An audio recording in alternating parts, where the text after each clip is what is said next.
Hello and welcome. Today we're going to do something tanky. As you can see in the intro, I already built out my tank. You may not see it yet, but I have a vision. I picked up those cool bugs from Age of Sigma. I think the model is called Aureliel, the Ever Queen. And I am not interested in Aurelia. She can go away and do some Age of Sigma things, but I am really digging that Beetle she has. And I was thinking you can create a very nice tank out of that, because for my army I need 2 AdMech tanks. I have forgotten the name. Something disintegrator. It's the different way you build the hover transport thingy, and I think it looks a bit boring, so we're making it cool now. I picked up 2 of them. The thing you saw in the tutorial intro was a bit of a lie. I pre-built this one model and the other one is still sprued up. And yeah, the idea is we build 2 of them because I have 2 in my list for now, and one will be a bit more nature-sided. I will mostly leave it now how it looks now, with the tree branches on top and like the plants on the back. Maybe I add some more like on the base or something. I want to resemble a bit more of my bio side of my Botanicum. And he will get the big fuck you cannon. I think I will reposition the head a bit so it is lower, so we can like have it like hooked up here. I was thinking like it goes over the entire body. Here we can have like the ammo reserve and like the exhaust pipe, and then we have like the big fuck you cannon going in there. And the other one will be a bit more techy, and the techy one will get the other build option of the tank. The other option is some freaky tech thing, and I think that would fit better if I go with the more experimental bug, with the more experimental weapon, and this is more the normal one. Also didn't glue those parts here together because I was maybe thinking putting something in between, but I think I will leave it like it is, because sometimes you just have a very nice model and you just don't want to tinker with it. Because this Beetle is, I love it so much. I can gush about it every second of the day. 2 things we will do a bit different is the base. Oops, I hit my camera a bit. The base, because the tank has like some dimensions and he doesn't come with a base, so we are making the base the same dimension as the tank. So when we play it, you don't go from model to model with the tank thing, you go from base to base. I think this will then help a bit more when we play the model to be a bit more of a fair player, because we don't want to be a dingus. Don't be a dingus. Okie dokie, little update. I built the barrel. The barrel is made out of carton. It's not really carton. Photokarton is the German word. But it's like in between of paper and carton. It's a bit thicker in material. And what I did was I drew out a rectangle 20 by 5 centimeters, and then like did markings every centimeter. And for my first try, I tried to like cut it out and glue it together, but it looked like ass. So what I did was I used the back of my X-Acto knife and scored it. That meant I can just bend it and create this rectangle here. And what we will do with the rectangle, this will be our gun, or more like our cannon, our big fuck you cannon. I sadly need to remove that here a bit, and then I wanted to like attach it to like this point here. This has like a good connection point, and I was hoping to like maybe balancing it on the snout here. I will like cut it off and then like do like a Y split or V split so it can hold the cannon on its horn. I think that will look cool. And then we are mostly done with this conversion. With the other one, I wanted to go a bit more wild.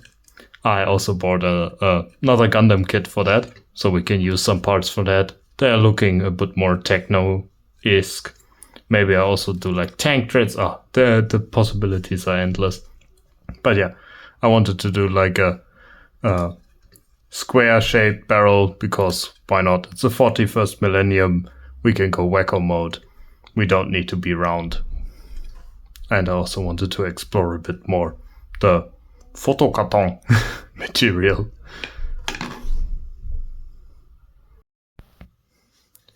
Okay, I attached the barrel. As you can see, it's glued in. It's sadly not glued to the spot where I wanted it. It didn't align properly, so I just plopped it on the forehead, or like the front part of the model, and the back part will then be only ammo carrying and like the reload mechanism in air quotes. And what I also did, instead of like doing the V thing on the horn, like at the end, I did it here in the middle. And like now he has like a support holding the gun up. I think that looks pretty cool. It's also just like paper I just wedged together a bit. I think I also want to do like something on the top. It looks like a bit barren, just a gun hanging there. But yeah, we will check that out later. I need to check out my Gundam kit, so maybe I can find some parts here I can put on the back. So we have some reload mechanism and other future tech stuff that will fit. What I also will do is remove those. I don't know if I mentioned that. They are very annoying. I am in the means of breaking them every time I manhandle this model. And they also don't fit to the vibe I was going for. These are more like elfish type of deal with Age of Sigmar. So yeah, I'm not a wood elf enjoyer. So yeah, we will do more working on this bad boy. Hey, I just wanted to give a quick update how it's looking. Out of the Gundam parts I built this machinery, and currently I am doing the green stuffing. What you see here around is my experimentation of trying to create those roller plates you can buy at Green Stuff World. Didn't really work out, sadly. I also did like a holder and everything out of cardboard. What I used was like different sized combs. Only the big one worked on those here, on those cables. For these cables here, this and those, I just took 2 pieces of green stuff I rolled out and then twisted them together and then plopped them on. But what I found out, which is very cool, is duct tape doesn't really stick to green stuff. I say that and then show that it doesn't stick so hard. And then I just created here my little roly-poly, which is very nice. Then I can do like perfect little cylinders. Yeah, I was also hoping I can like create some rollers, but either the creases are not big enough or something, or I'm missing some crucial part the roller has that my apparatus doesn't. But like it is not really showing. It's like very, very thin, and for modeling you don't see it. You're not like, oh yeah, I see the twisty and turns in the cable when I just sit here and look at it. So yeah, you win some, you lose some. But yeah, I was attaching those. I also tried to do a bit like asymmetry, because everything else is very symmetric. And then I was thinking like, here we can do like a bit of like biological things. Like I want to have like a shit ton of cables going to here, and then they go like slim down. So we have like a more of an alien shape going down here to the end. And like here is the wilderness. Like this is technical, this is like precise. Then we have here the wilderness part, and then we're going back to technical and alien looking sleek design. I hope people understand that tension.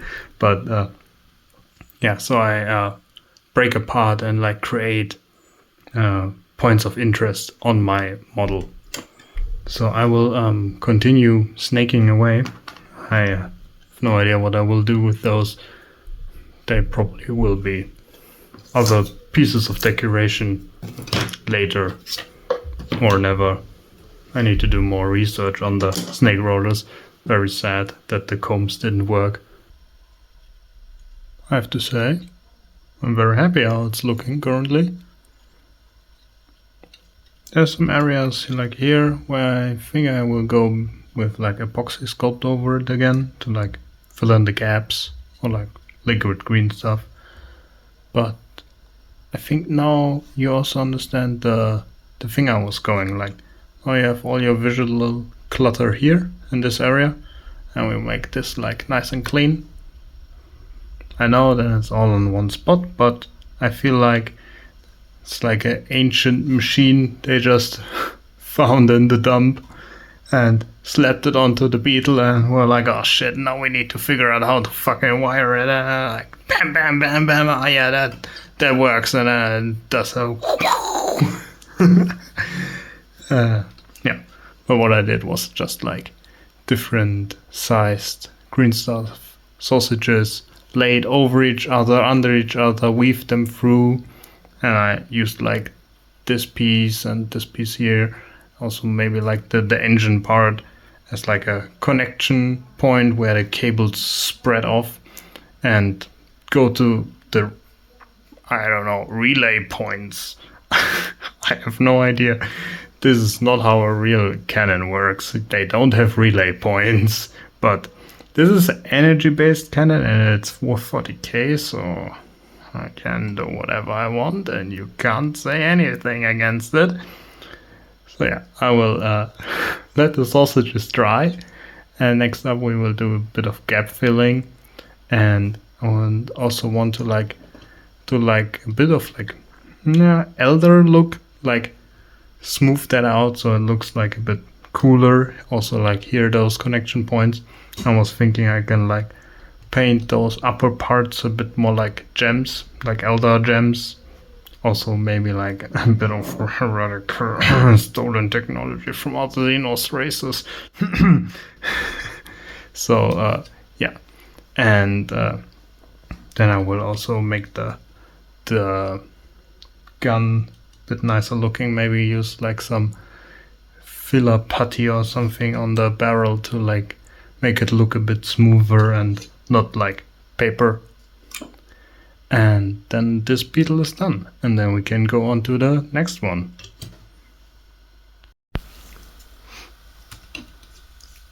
Here's now the filled in state. It still needs to dry, so I will be a bit more careful with it. Yeah.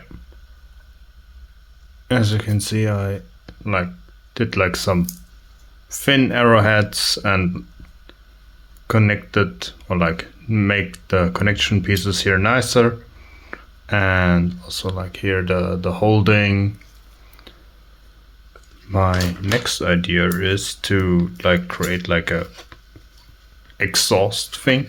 I was thinking like I do like rectangular strips and then lay them on top of each other, so we get like a finch shape. We like lay one on, then another one, then another one, so we can get like a cool visual texture with it, or like a look more like. Also with the leftovers here I created like little bricks we can use for the base when I make it. Also, I made little rivets here on the side, trying not to mush them. And I was thinking of putting those here on the holdering of the gun barrel to like give it a bit more of a visual interest, so it is not looking so bland or like paper. I still need to figure that out, how to make it not look like paper but still keep my shape, not to lose like my sharp edges and stuff. But yeah, I will start with the heat exhaust fans or whatever you want to call them. Now for our other tank we are building. I already prepped here my little base for our dimensions. I wanted to take a different route. Same idea but different concept. Means I was thinking instead of a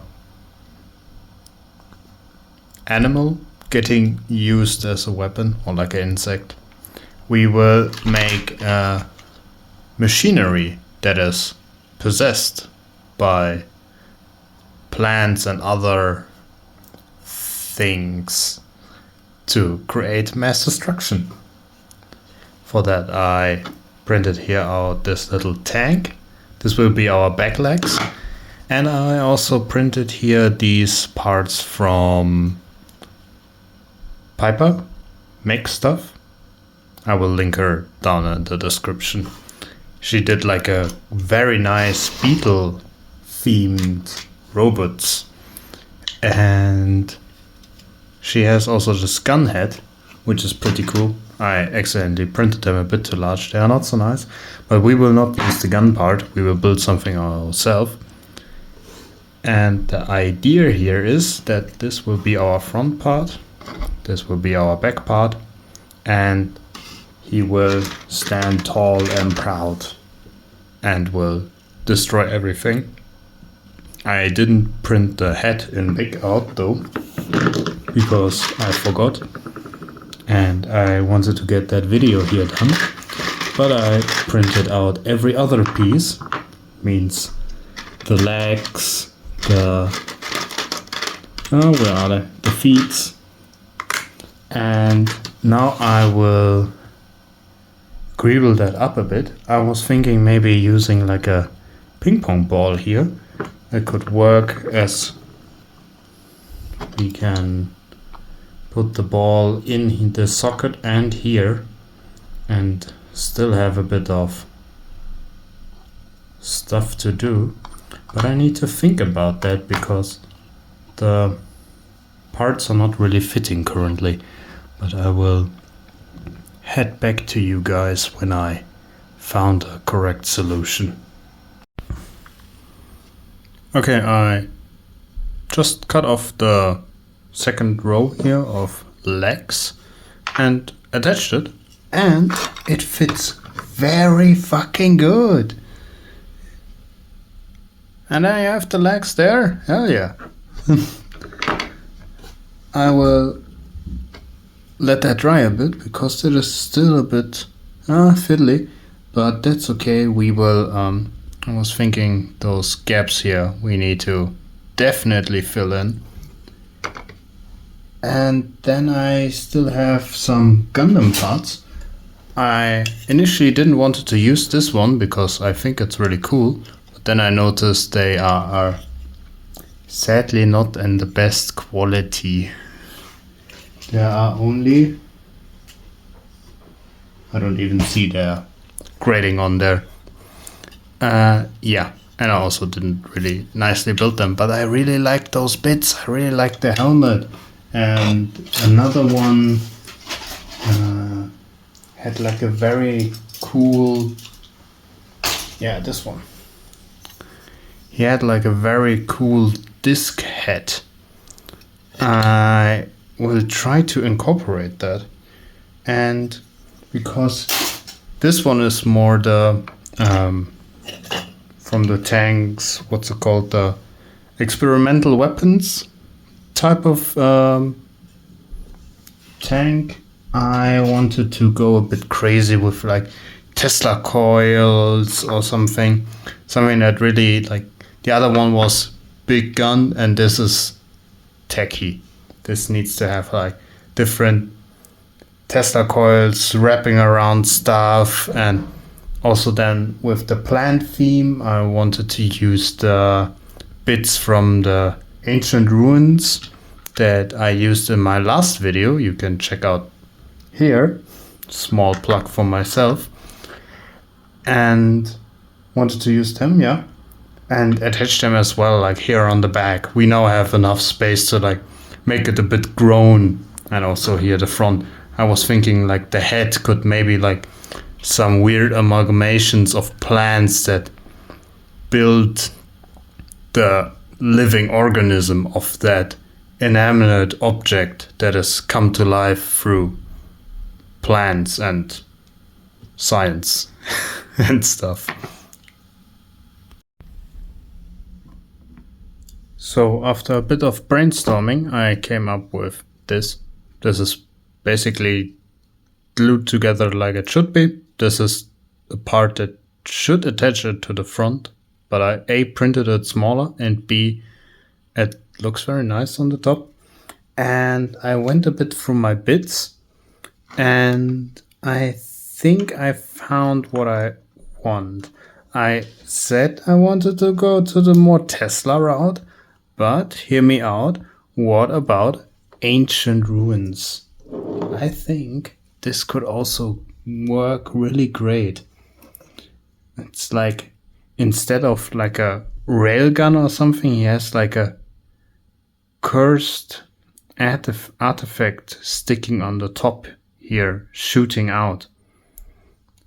And for the back piece, I'm still a bit unsure, because we have this open area here, and the bits box offered me this here, and I am thinking of getting that because it has this nice eerie floatiness, and it's like floating here in the back. But I am still a bit unsure because the bits box also has some other great plant-based things. I think I need to think about that a bit more, and then I will come back to you. But I really like the idea of a cursed artifact shooting. I know that the other one also had artifact, but this was more like from other Xenos races stolen, and this was like found from a previous civilization. Basically the same thing, but different time frames. The other one is from nature to technology, and this is technology going back to nature. So we still have the same idea, but in different directions. This is my current progress. I attached the head and the legs because I felt like if I kept them too separate for too long, I couldn't attach them, and I was right. The top part was too rigid now that I glued on the top part, this gun part here, and I needed to cut off like a bit here behind. You can see it there, to like press it in, and then I just glued the shit out of it. And I also attached the leg in a bit of a, he's stomping on this piece of cork. If we place that here, like so, you can sadly not pick it up. And I also snipped off the fingies of the other leg, so because one broke off while removing the supports, and then I removed the other one because we already are going over our base limit, and I wanted to keep it as minimal as possible. And for our back piece here, our floating orb, I was thinking that could be our source. Like here, this is the idea, but this didn't really fit on it, and I really like it on the stony base. But yeah, the piece sadly didn't fit. So we will do it ourselves with a bit of green stuffing. I wanted to create like vines going into that, and also then going into the machinery.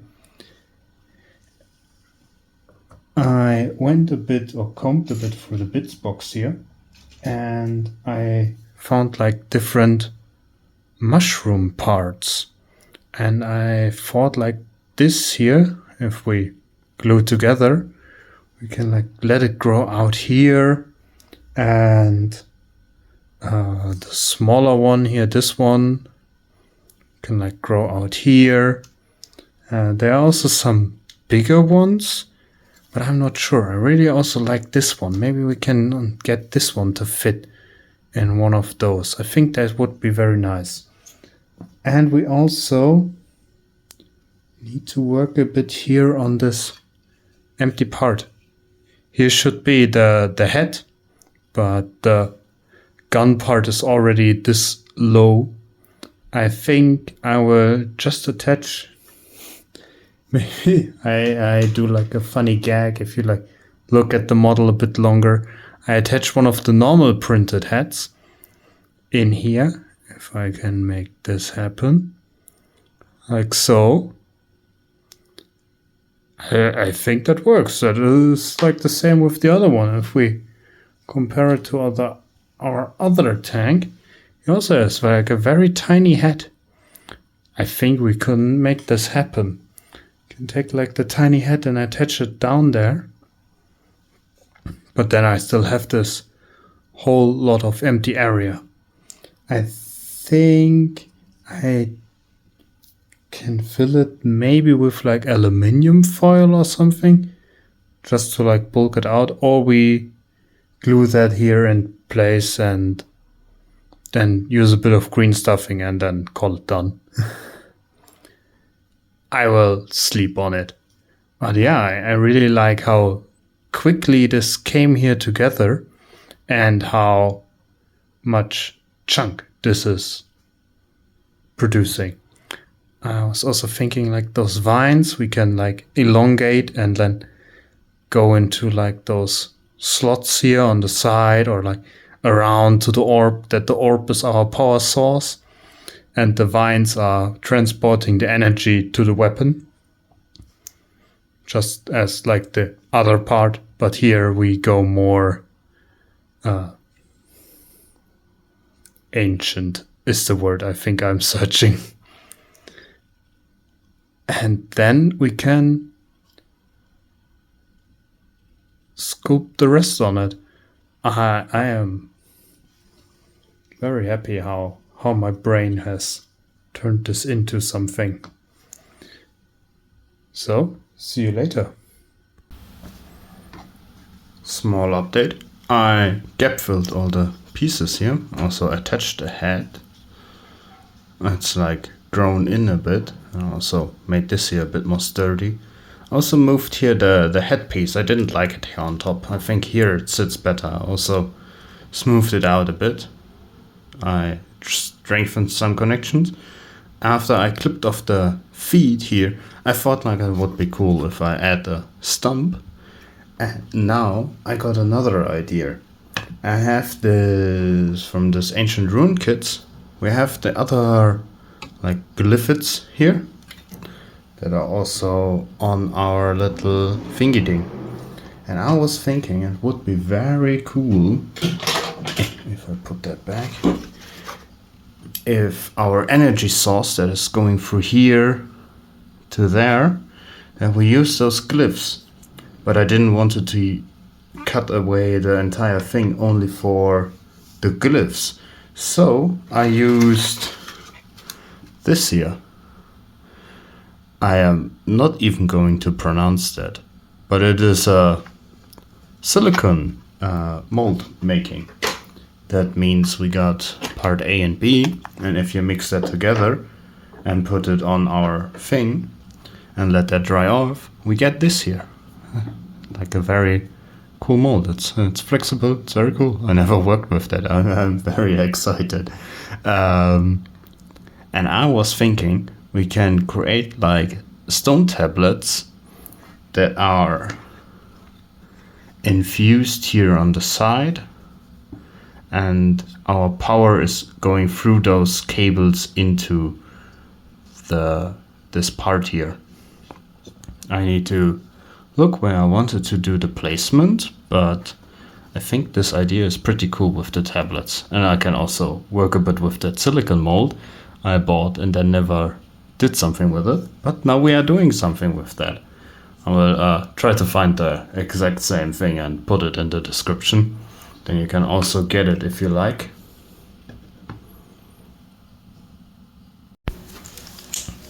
To quickly show you how easy that is, I mixed a bit of the epoxy clay together, and what I usually, or what I found out is working best if I work that out into like a sausage.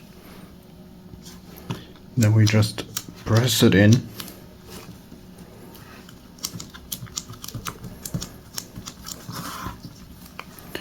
Try to get it as close as possible pressed in, so we don't have any air bubbles. And then we can already take it away.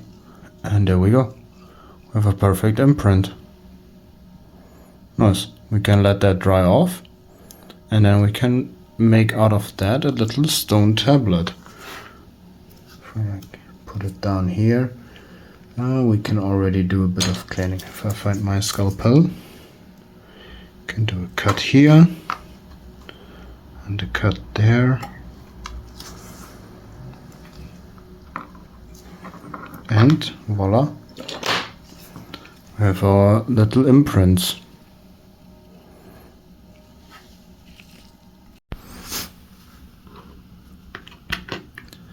Now that the tablets are dry, I sanded them a bit so they are nice and somewhat rectangular. And the next idea is, I already prepped that with another piece, is to break up those stone tablets and then attach them at different points on the model, and then run vines in between. So it is like, this is the power source and these are some like amplifiers or repeaters going to the main weapon. Also, we have here our holes that will need to be filled, and for that I glued together some mushrooms, and I still need to decide which one I want to add. I am still a bit not unsure which one to take, but I really like those two. This looks too much like a chimney when attached to the model, but I think I will cook something up and then show you what I did.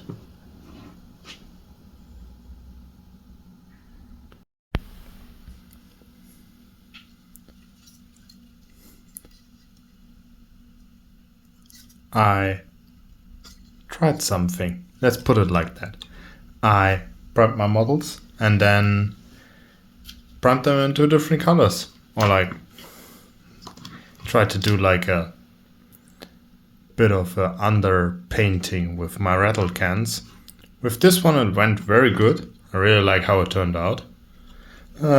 This one got a bit too thick. You can still make out some details here and there.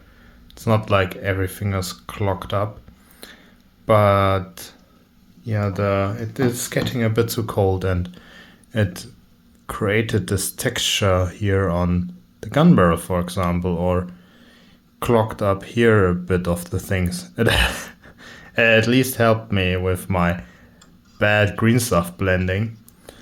But yeah, it is the blue one is not the best, but you can only progress when you make mistakes. So now I know that you need to warm up a bit your rattle cans and not just use them straight up. But we will do some metallics first. And for that I wanted to go with the true metallics. For that we will start with a silver and a black. The thing is with the black, it is drying glossy. Means we don't have a matte finish on it, which helps with the metallic flakes not to dull it down and still gives a bit of character. I will paint the gun barrel and then I can show you what I mean. Okay, here's the first layer. You see it's not as silvery. But if we here hit the light from the side, we can see a bit of our particles for our metal flakes. And you just do mix it in and then you get this brush steel look. I also used a bit of an older brush, so don't say mean things in the comments that I am misusing my brush. It done its time.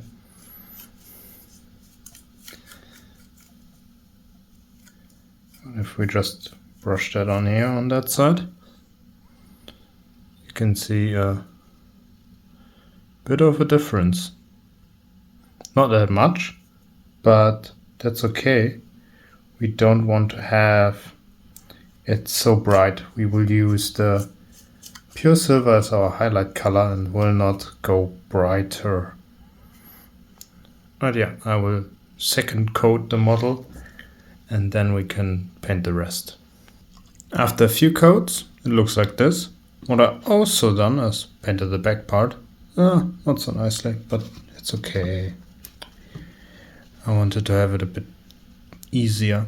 What I also did is use a sponge and a bit of that silver black and then dabbed it on those edges to create this sprinkles. On the back part here, I was a bit more intense with it because we here have more flat areas we can use. So we can really make that shine. And if we look at it, it has like a very nice dark metal color that will contrast very nicely with our bright blue bug. The thing is, I will also not do as much with the bug.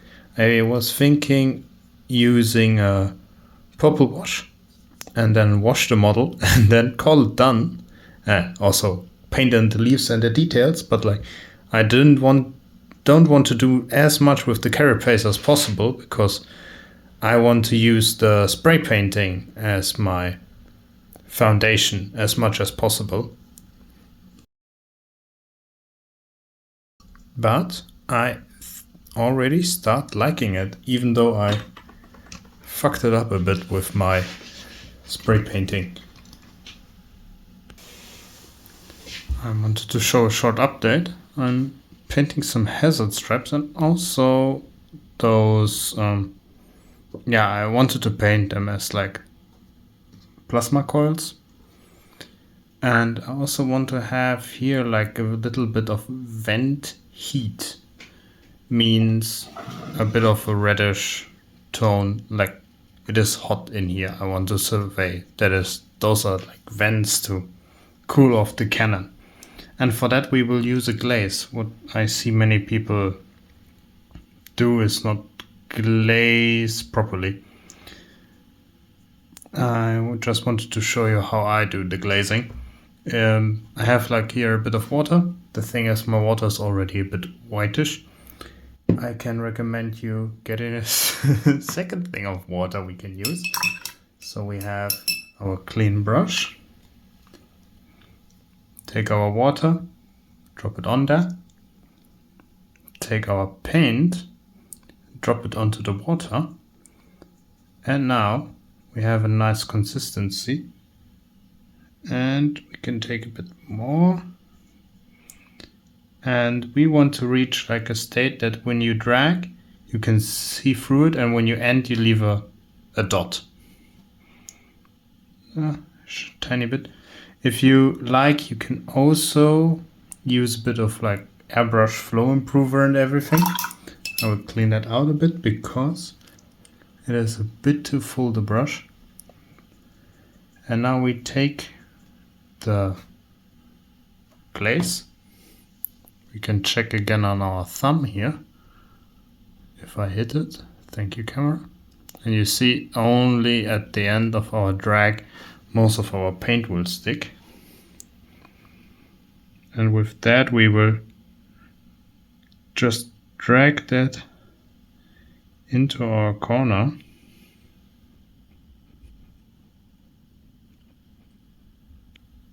Can also just panel line it first, which I will demonstrate quickly, because the consistency is the same, but I wanted to have like a bit of a glow off. It means I can use a point and drag where I want to let most of my paint stand, and the rest will be just tainted in a bit of a whitish hue.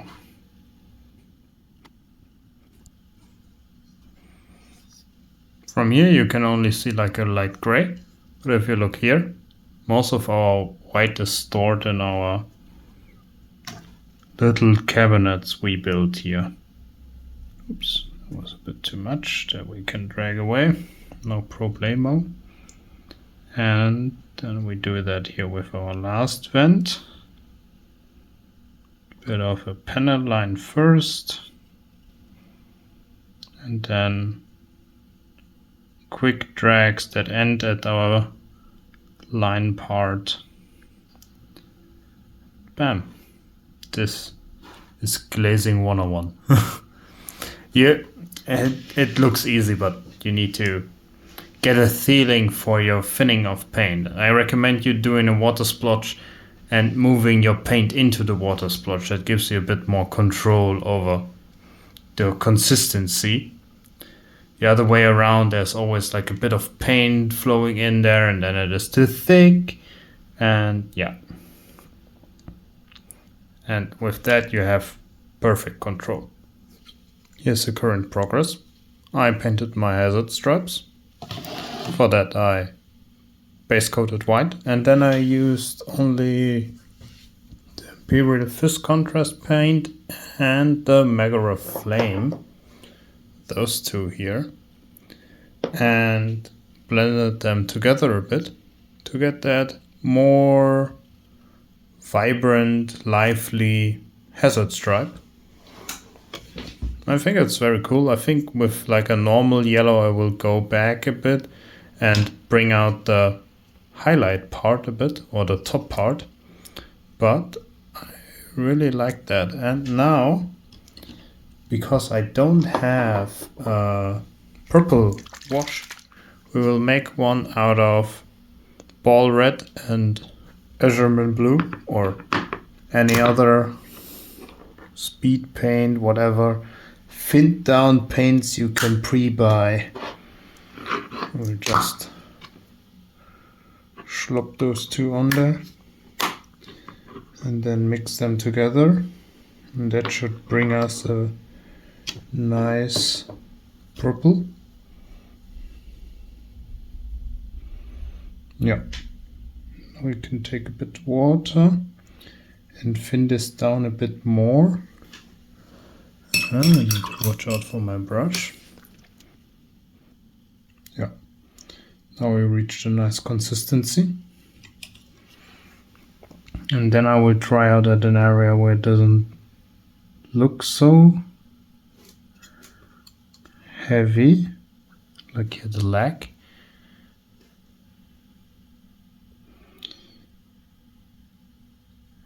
Only thing I want to do with that is that it is seeping into the cracks. Nah, not really. I think we need to clean that up. I wanted to give a small painting update. I painted the branches and also the little energy things in the back. the front part. Here our alien diamond thingies. Also like a muzzle burn. Now I want to turn my attention to the carapace. I was thinking like doing just like a light dry brush. I think I have like a light blue I can use somewhere.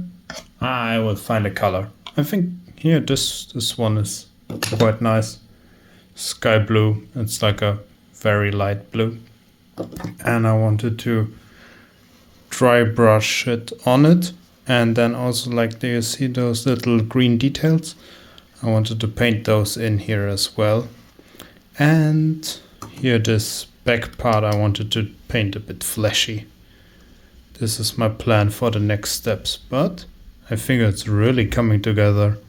You can see it's not so nicely on some parts, but I get the paint on it like 90%. Here's our current status. What I did was gently, or not so gently, use this blue sky or like this light blue color and just dab it on there. And also base coated this one. We still need to finish that, but it's starting to look very nice. Yeah. And because this is our experiment, I got myself those. Those are pencils, as you can see, but they should be very soft applying, so it should be very nice to like only edge highlight it. And yeah, we can just draw on our model, and this gives it a bit more texture. I have no idea how this will hold on, but if we don't try, we will not figure it out. I think after that I will put on a varnish coat to seal it in, but this helps me with doing some highlights. And also I can vary the intensity of it. Or I can also just go in here and whoop, highlight this piece. Bam. Nice. So I will basically go around the model and edge highlight everything with my pencil.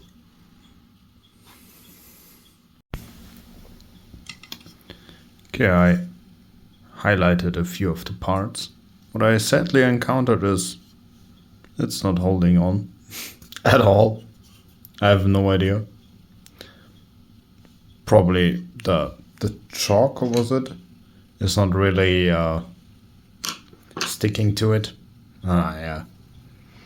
Need to think about what I will do with those, because I saw some videos using those pens or some variety of those pens to create like battle damage and stuff. Maybe I got the wrong pens, who knows. But then we just highlight the edges with white. This will also work. I now turned my attention to the other tank.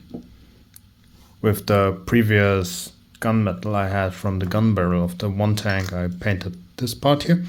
And now I also spent the last couple hours painting the vines. I used this jet color. It is very blue on camera. It is more like a greenish tint.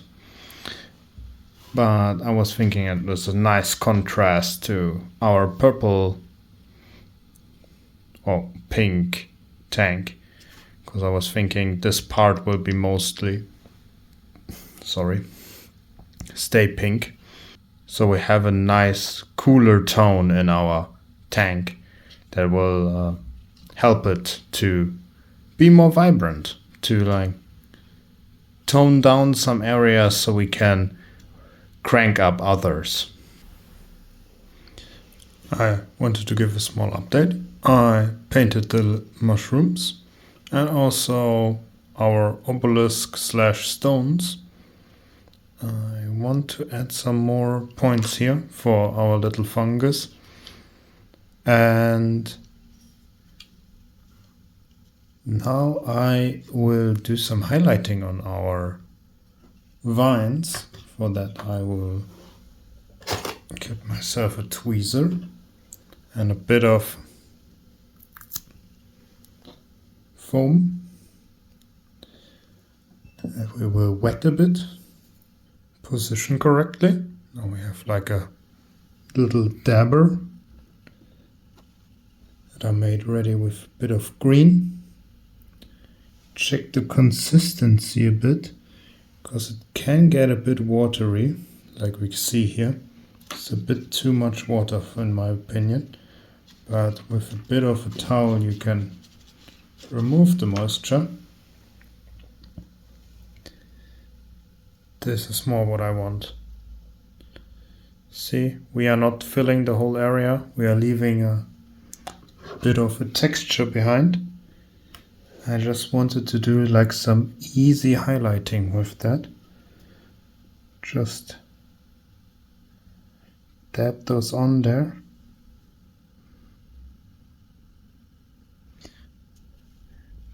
Try to build up a bit of texture and also a bit of visual difference. With those smaller parts we need to be a bit more careful. We don't want to taint the armor beneath too much, but the earth doesn't go down if you don't hit the spot. And this will just automatically take the raised areas and apply our highlight to it.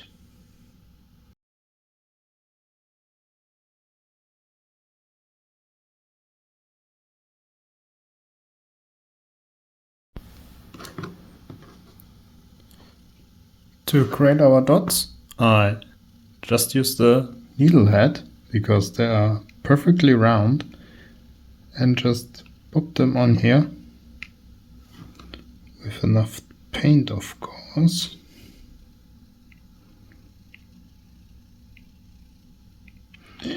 Try to be semi-random so it doesn't look too obvious.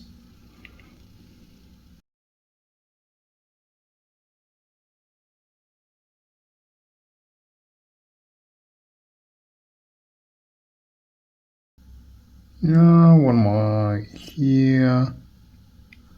There we go. Nice. Quick and easy, dotted, and I don't need to fiddle around so much with my paint. Nice. To create a nice stone effect, I base coated the plates here in black and then mixed a bit of my gray here in it to create this lighter gray. And now I'm using like the smallest dry brush I have and just hit the stone with it to get roughly everywhere where I want to be, but don't be too precise. Yeah, I can show it here off the best.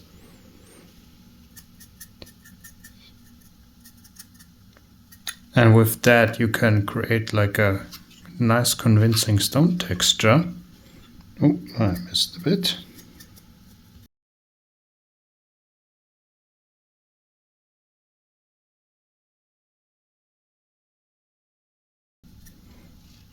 This we need to fix with a brush, we don't reach that. Dab a bit after, and then we hit the other areas.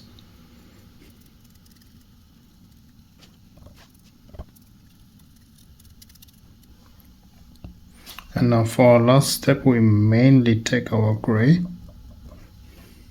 fill it up, rub a bit out, and also so all bristles are enough coated with it. And then we hit the edges with it.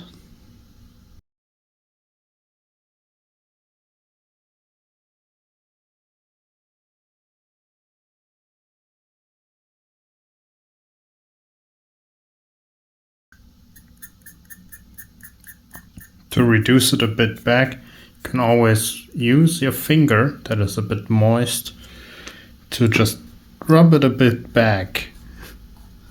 It also helps a bit with removing the top layer of pigments that are now a bit too prominent.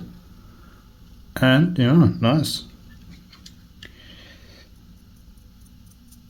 And you can always tone it a bit back with a wash. I think like for those little cracks here, or like the cracks on the stone, I will maybe wash it a bit back, because those things can get lost while dry brushing.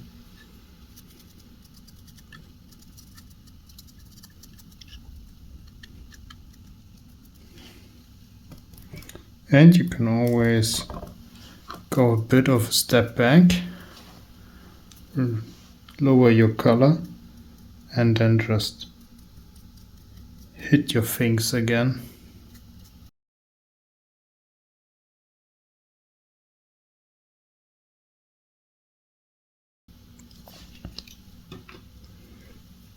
Now we quickly wash the recesses.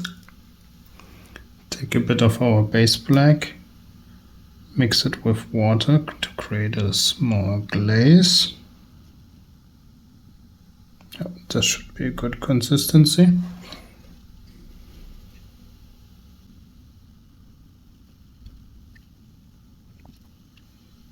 Nice. Now we have it good toned down. And our wash is going mostly into our cracks. You can always use our finger or a paper towel. I'm more the hands-on guy to remove also our pigments again.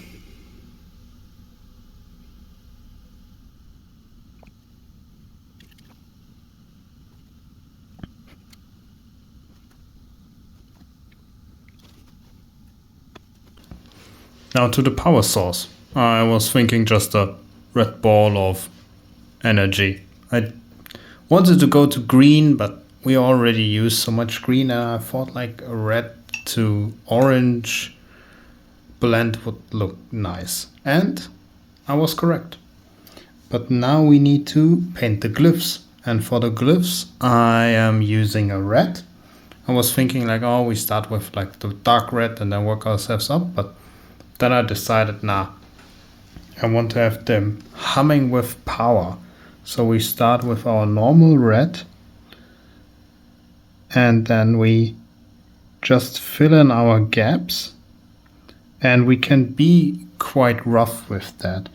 Means we don't want to go so neatly into the glyph. You see I'm going very rough around it, because this will be our shining around color, like we see here. Means this is what is doing our OSL effect.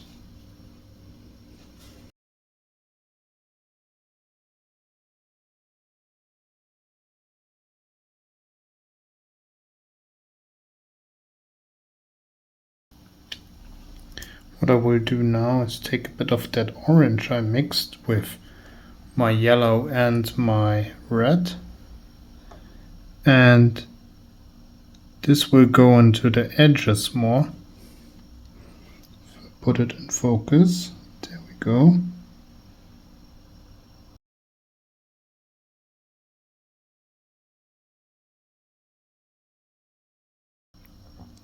The thing is, you want to let that dry off in between, so you don't mix the colors too much. I will not touch them yet, but I just wanted to show you what my next step will be. I will just paint out the rest of my red ones and then to the orange, and then I will show you how I do my ink glow effect.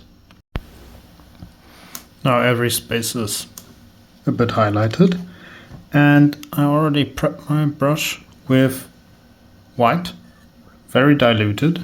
You can always check your dilution with your skin, how it is seeping into the cracks. And I'm trying to get a nice tip and then just push that in. This is also a step where you can be a bit more rougher.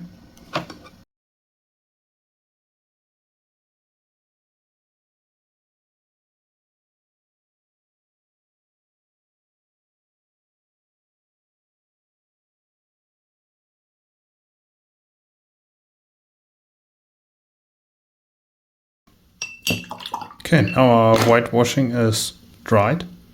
I also went over the edges with a bit more intense orange, this fluorescent orange, to give it more of that pop I'm searching.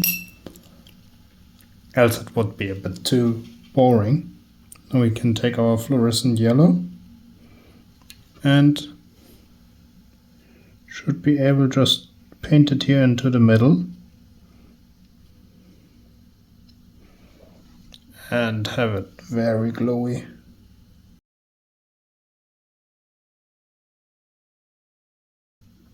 I think we will go back a bit with our original red though and take a bit of that pop away, because the fluorescent shines best when it is next to something very dark. I can show you that in a minute when I paint every white spot here with my yellow. Okay, now that every spot here is painted with our yellow, you can see it's very bright, and now I'm going back to my dark red and mix it in with my normal red. And then mostly take the edge and just push back a bit our glow.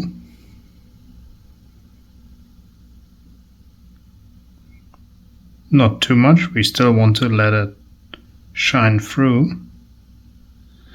But like some areas where I think wouldn't be so bright anymore.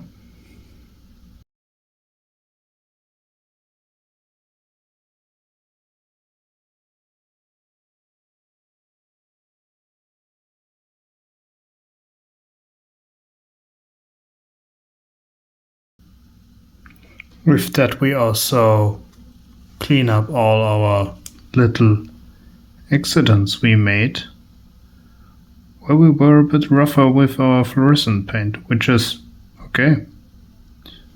You never need to have perfect brush control for everything. You just need to know how to fix it up or cover it up.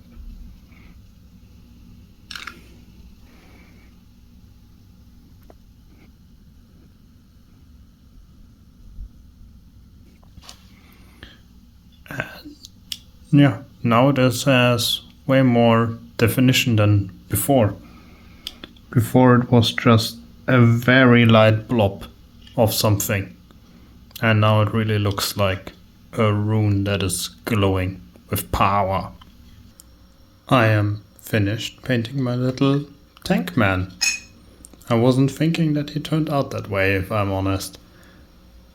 I had zero plan how to paint him, but he went out pretty nice. I hit the sides here with...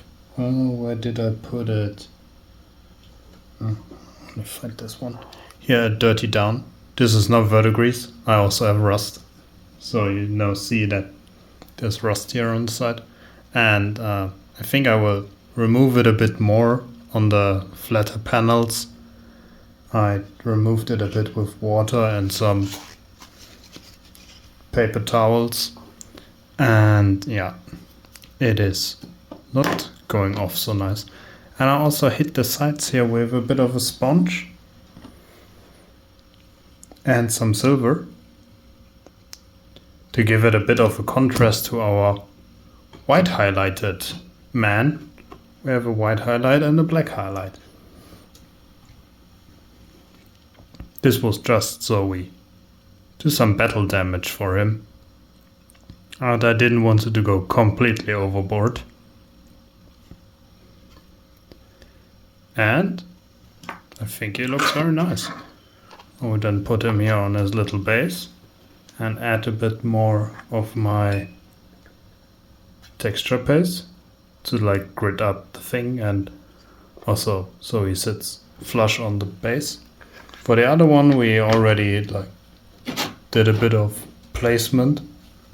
I also hit it with a bit of a texture paste so it all looks a bit more coherent. Funny thing is, it's the same texture paste, but it completely dried differently. This had more cracks in between and the other one was more smooth. Funny thing to see. Here will sit like this, I think, was it. Yeah, I will paint the bases, glue on the models, and then it is time for the money shots. So, see you there.